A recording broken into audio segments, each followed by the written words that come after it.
Thank you very much. The last time I was in exact this spot was 3 years ago when I gave my farewell lecture from this institution, leaving into a post-academic life. If I come back today, 3 years later, it's because I have a message for you. During my time as a teacher and researcher in business sustainability, I became increasingly concerned about the global problems we're facing. Humanity obviously was living far beyond its means. And governments who were supposed to take care of the problems didn't seem to have the capacity to really address the problems correctly and adequately. So I was somewhat relieved and hopeful to see that business entered into the game, making sustainability increasingly their business. Why was I relieved and hopeful? Because business has the knowledge, the resources, and the global reach to really address these issues. I became bothered, however, when I saw there was a big disconnect between the way that business was approaching the issues and the scale of the problems we're facing. Something was really out of sync. So I told myself, you have to do something. We developed this model of true business sustainability to address the problem of how business can really contribute to societal challenges. And this model also should help to move business from net zero to positive impact. Net zero meaning that companies reduce their own negative side effects, that's fine. Positive impact is that business addresses societal problems directly, something completely different. In my talk, I will put this model of true business sustainability into practice. In doing this, I will raise a number of big problems, questions, and I will give you 5 answers. So let me start.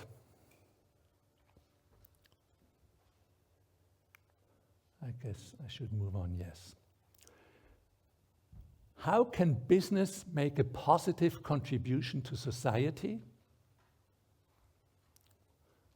My first answer is by looking at societal challenges as opportunities. Let me cite for this management guru Peter Drucker, who said a long time ago, every single social and global issue of our day is a business opportunity in disguise. Now, positive contributions can be found in all areas of the economy, and they offer great opportunities. In the food sector, they lie in developing healthy diets and lifestyles. In the energy sector, they lie in developing a sustainable supply, a sustainable energy supply. And in the construction business, for example, you may have heard that already, it may be creative ways to use construction waste to produce new construction materials.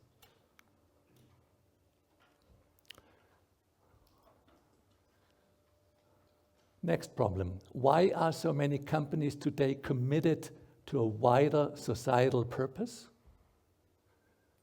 My second answer is they do it because their stakeholders are demanding it. Employees are expecting their employers to have a societal purpose. Consumers look for companies that take a position on crucial issues like sustainability, transparency, and human rights. Investors have been rushing into sustainable and social investments recently because they want to combine economic benefits with social impact. Financial institutions naturally, are happily supporting this trend by offering products and services. Now let me explain what a credible purpose is. A purpose is aimed at a positive societal goal, not at economic profit. A purpose explains the company's reason to be and guides its further development. Now, a true purpose is certainly more than just a lofty declaration on paper. We know these. There must be action backing it up. It must show in the products, in the investments, and in the incentive systems of the company. Actions speak louder than words. Now, let me look at an example. You probably know Patagonia, the outdoor clothing company, which has a bold purpose to be in business to save our human planet. Now, how do they act on this? Among many other things, 100% of their cotton is organic. In addition, while globally only 15% of clothes are recycled, 87% of the raw materials that Patagonia uses is made from recycled inputs. It's pretty nice.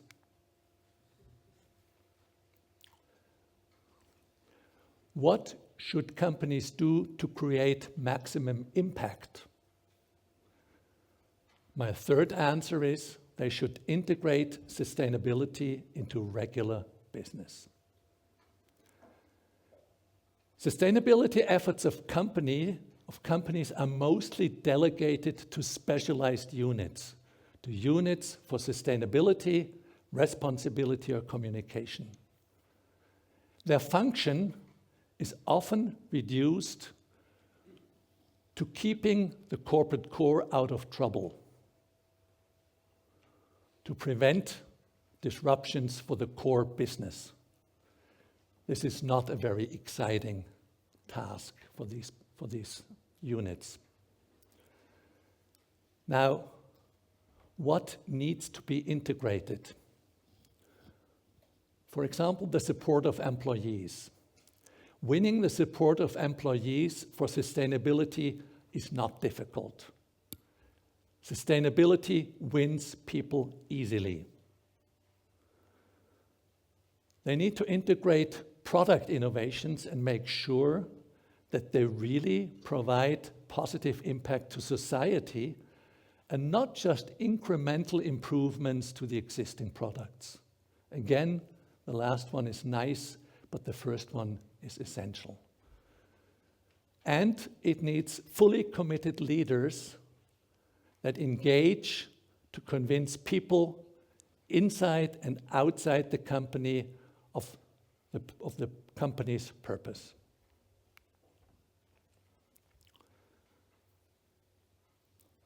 Next, how do companies go about innovating their business? My fourth answer is they orient their business on several time horizons. In a dynamic market, companies have to develop their business of tomorrow and the day after tomorrow, while still keeping on to today's business as long as it's necessary. Sustainability problems are dynamically evolving as well. Let's have a look at the automotive industry. The automotive industry was confronted with modest sustainability demands in a first phase. The quest was to increase fuel efficiency, to reduce unhealthy exhaust, and to recycle the car or parts of the car. In a second phase, the more fundamental question was raised: how long will the oil reserves last? Now, this debate was pointing at the core of the company, at the core of the car, sorry, the internal combustion engine. The race for alternative technologies and fuels led to the electric car and the hybrid car come out as winners, as it seems today. And in the next phase, the car industry will probably be developing into a networked mobility provider offering mobility on demand. So you see, in an evolving environment with evolving sustainability issues, companies need to be dynamic enough to develop their business models as well in their business.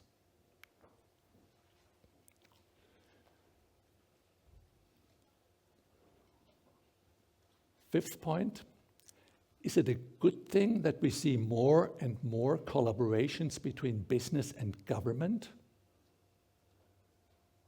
My last answer is collaborations are necessary.